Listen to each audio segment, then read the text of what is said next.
Positively Perfect Problem Solving presents fractions and decimals. In today's lesson, we're going to talk about fractions and decimals. We're going to talk about being able to simplify and operate them. We're going to talk about converting mixed numbers into improper fractions, and we're going to be able to round decimals accurately. So the first thing I want to talk about is what exactly a fraction is. So you've all seen fractions, you know what they look like, but let's be a little technical. A fraction is really describing how many parts of a whole.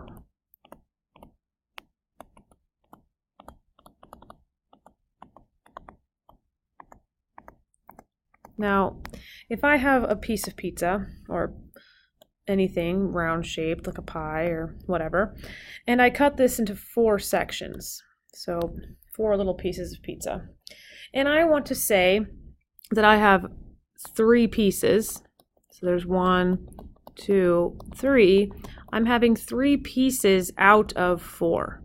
So my 3 pizzas out of 4 is 3/4 of the whole pizza. Because the whole pizza I have right here, I've only drawn in 3 parts of it. So 3/4 of the whole. So we call the 3 the numerator, because it's the number on top. And we call the 4 the denominator. And I'll be using that language a lot, okay? Other examples you know of fractions are things like 1/5 or 3/7, etc. These are all fractions, okay? There are 2 different, well, there are really 3 different ways we can write a fraction. The first way is the way I just did, 1/5, 3/7, you know, how many parts of a whole. The second way we can write a fraction relationship is something called a mixed number. A mixed number is where you've got an integer and a fraction combined. We've talked about integers in the last lesson.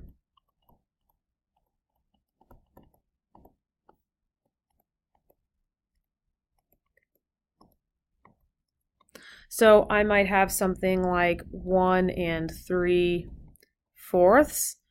I might have something like 2 5/7, something like that, where you've got an integer in front of the fraction. Okay, that's called a mixed number. The other type of fraction we see in algebra is an improper fraction, and we see it a lot. Okay, we see improper fractions often. So it's a fraction where the numerator is larger than the denominator. So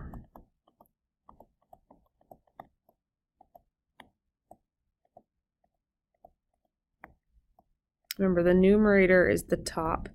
So where the numerator, the top, is larger than the denominator,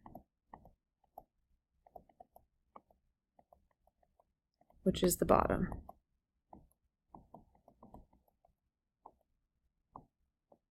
Okay, so examples of these, and we call them top-heavy, are things like 7/5 or 21/2. Okay, we call them top-heavy. Okay, in algebra, we always want improper fractions. This is what we want, or this is what we want. In fact, I'll do this in red here. We want this, we want this. No, we don't ever want mixed numbers. Mixed numbers are not what we want. Okay, so we're gonna now talk about how we get improper fractions from mixed numbers. And this is something you learned a while ago in school, I imagine. If I see a number like this in practice and work, quiz, or a test, it is not the best way to express a fraction in algebra. We don't work with mixed numbers very often, and you'll see as we go along why that is. So I want to, from the get-go, make sure we know how to convert these types of numbers. So this right here is a mixed number. To convert a mixed number into an improper fraction, which is what we're doing, we're turning this into this. We do an interesting multiplication addition problem. So you're going to multiply the bottom number to the integer. So you multiply the 7 times 3. So it's going to be 21. Then, after you multiply the bottom denominator times the number in front, you're going to add that to the top number. So I'm going to do plus 2. Now, when I write my new fraction, I keep this 7 on the bottom. So 21 plus 2, it's going to give me 23/7 as my answer. Okay, so you multiply the denominator to the integer, add the numerator, keep the denominator. Okay, so I can even write that in steps. In fact, I'll use colors here to do that for you. So number 1, multiply denominator to the integer. The second step is then to add the numerator.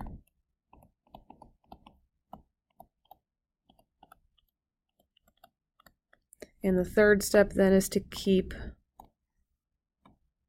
put the result over the same denominator. Okay? You've done this before, I'm sure. The only difference is going to be with something like the second example here. This negative, that doesn't get put in your calculations.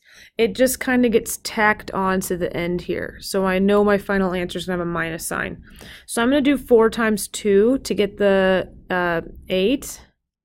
And then I'm going to do the 8 plus 3. Okay, and now on my final answer, 8 plus 3 is going to give me 11 over the 4, and then just tack that minus sign in front. That's hard to see. Let me do that again. Put the equals here and then minus there. It just gets tacked on. Okay, it doesn't get computed into the -8 or anything. It's just tacked on to the end. Okay, so that's turning a mixed number into a proper fraction. Cool. We also need to simplify whenever we can in algebra, especially fractions. So when I see fractions, I always check to see if I can simplify them. So here, when I see 6 divided by 42, I look at 6 and 42, and the difficult way is to think of the greatest common multiple of this. I know that 6 and 42 both have 6 in common, so I can divide the top by 6, divide the bottom by 6, and get 1/7. That's simplified. This to me is the hard way. By this time in math, a lot of us can do this in our head, but if we can't do this in our head by now, we have to make this a quicker option. So that's why I wanted you guys to get calculators, because calculators will do this for you. So if I turn my calculator on and I put 5, I'm not looking at this next example here, divided by 20 into my calculator, it's going to give me this decimal here, okay? So to convert that decimal into a fraction, so I'm going to put this on here.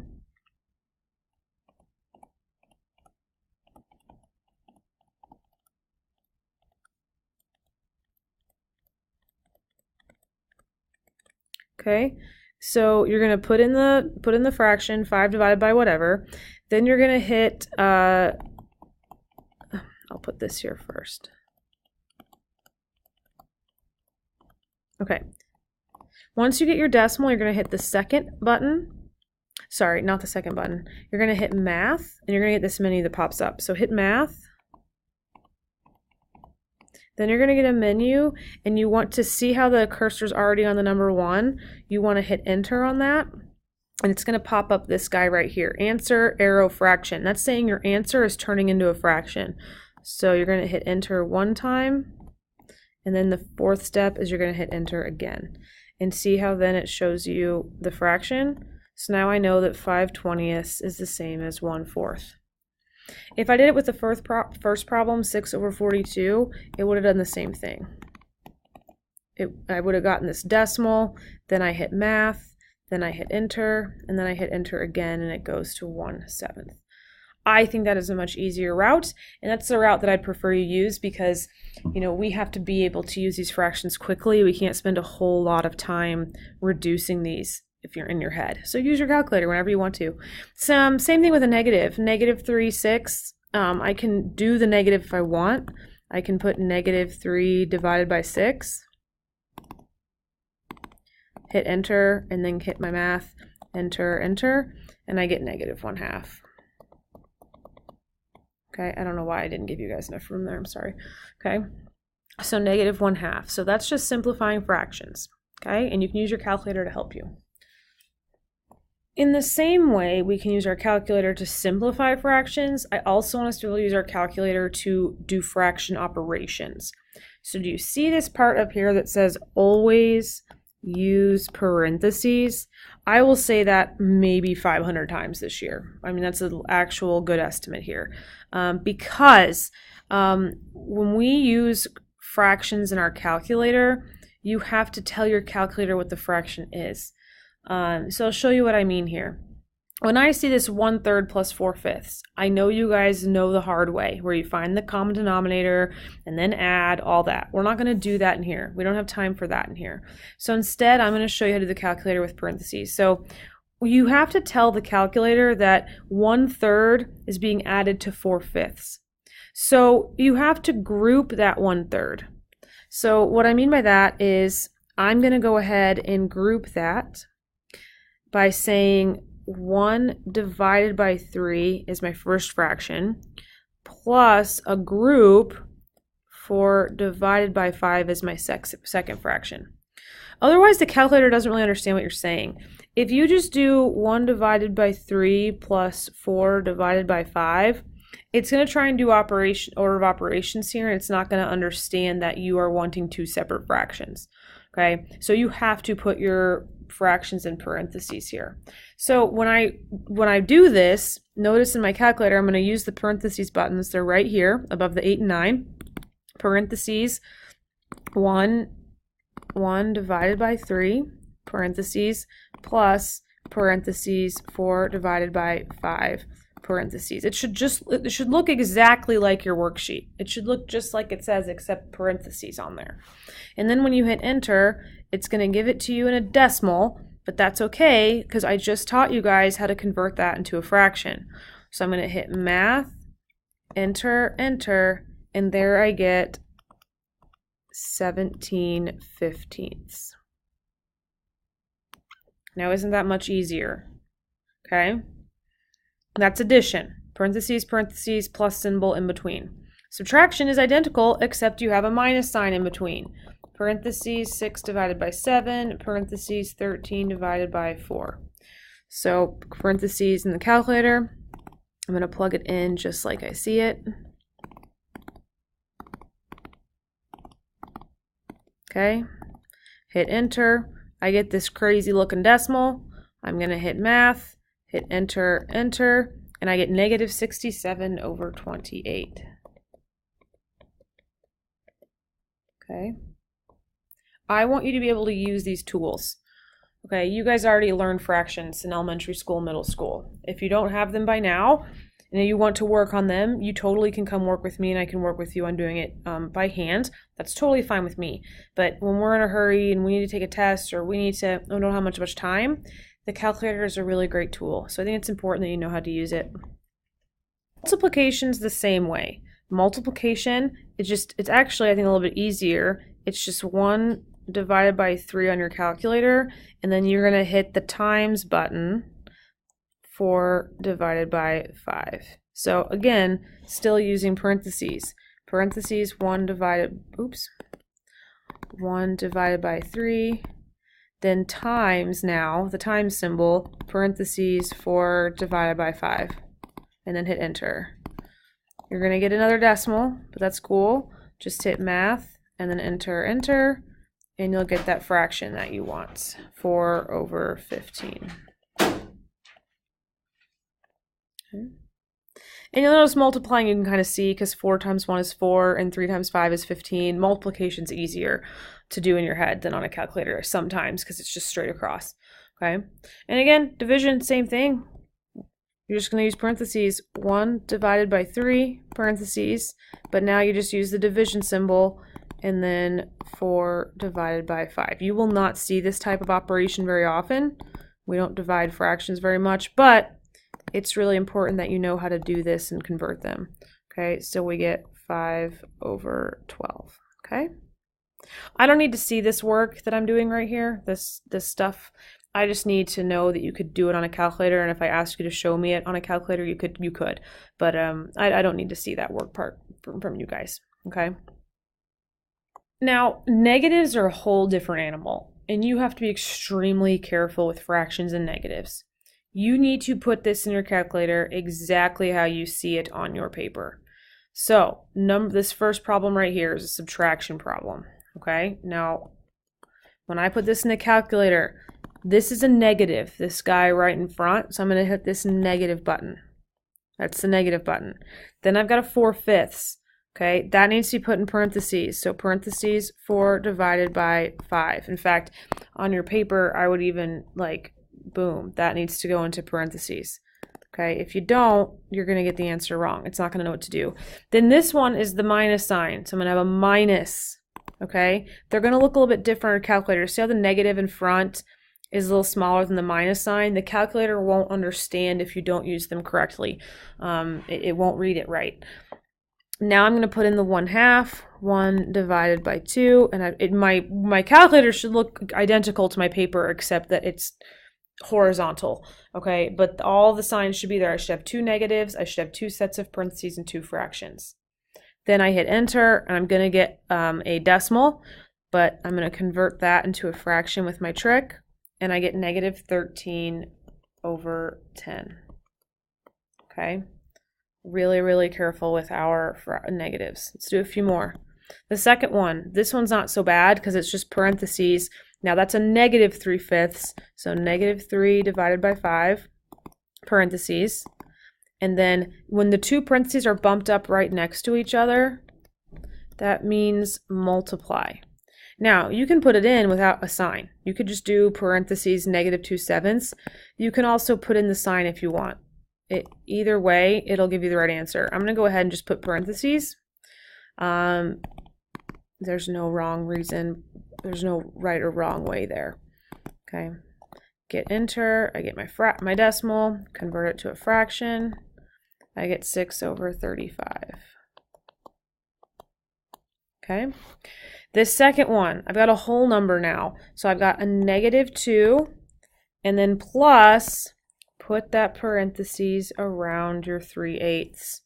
Always, always put parentheses around your fractions. Okay, I'm going to say it 1,000 times, and I know someone's going to forget.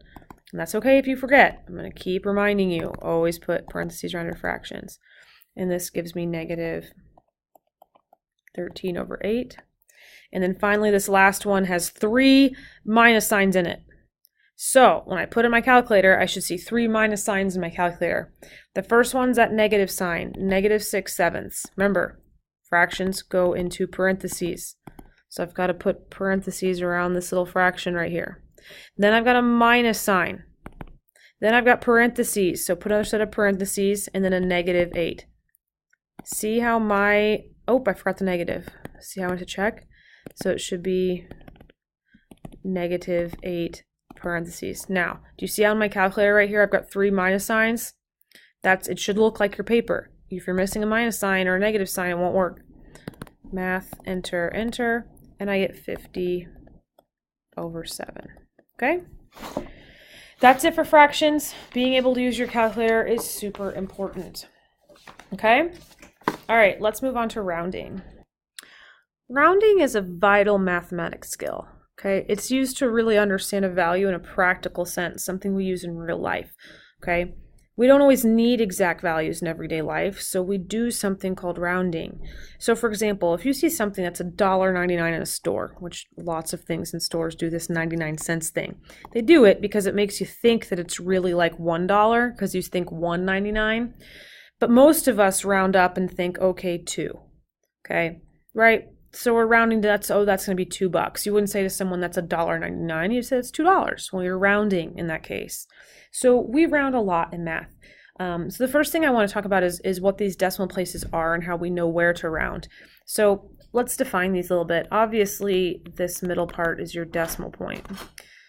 This first number you have here is in your ones place where the 7 is, right? That's in the ones place, and then the 1 here is in your tens place, because as we go out farther and farther and farther, it'd be 10, 100,000, 1,000, 10, 100,000, 10,000, etc., and so forth. Okay. The 0.5 part, that the one unit over, that's actually called your tenths place. I know it seems like it's weird because on the left side it's your ones, but that's actually your tenths. So this would be like 5 tenths. The 9 is your hundredths place. And the 1 here is your thousands. This is really, really important to know, because when I tell you, or a problem tells you, or something in real life tells you to round the nearest whatever, you have to know where they want you to round to, okay? The first way that I want you guys to be able to round is rounding to the nearest tenth. So rounding to the nearest tenth means that your answer has to end at the 10th place. So if I have a decimal like 9.9, it has to end here at this 9. If I want you to round to the nearest hundredth, then it has to end at this spot right here. And if I want you to round to the nearest whole number, it has to end with just a whole number. You can't even put a decimal down. Okay, so that's the 3 different ways I really need us to know how to round. You should know how to round the thousands and whatever, but that should come once you guys know how to do these things, okay? And I know that you already do. I know all of you should know how to do all of this. We're just going to review it going into the quarter.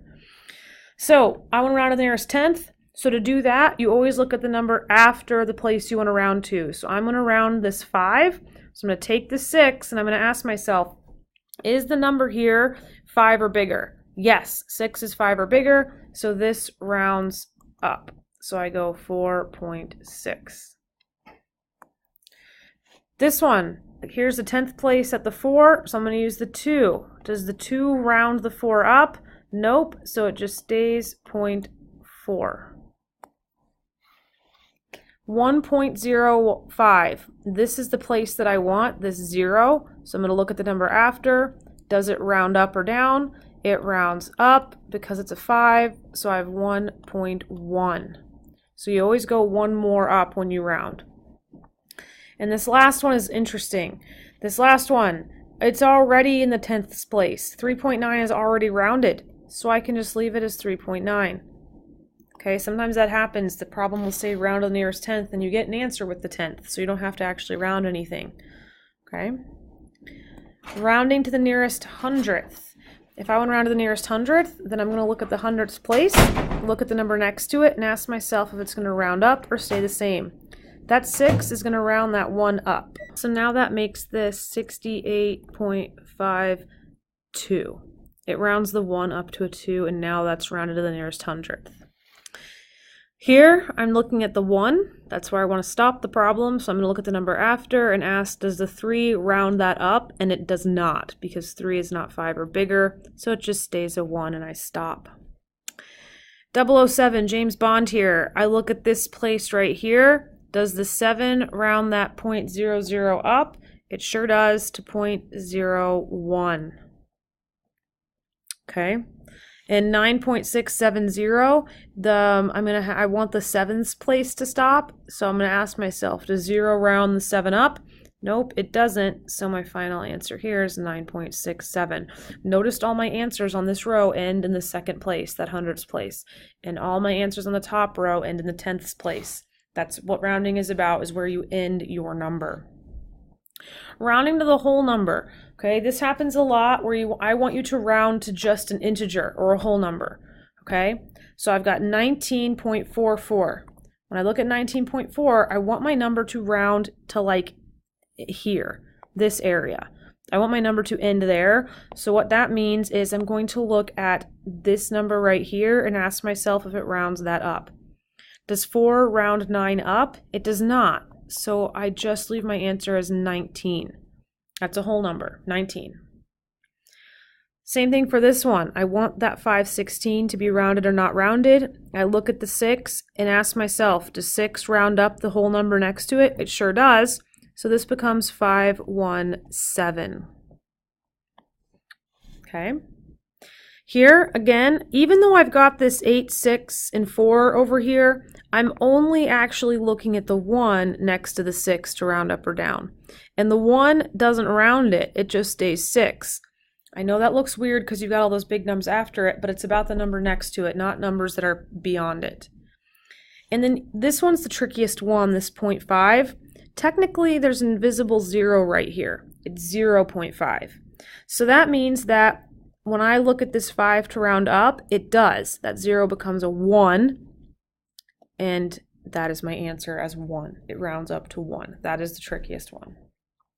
All right, that is it for decimals, fractions, and rounding. The practice should take you probably less time than this video because this is all stuff you guys already know. I just want you to be able to do it quicker with the calculator. Okay? Good luck.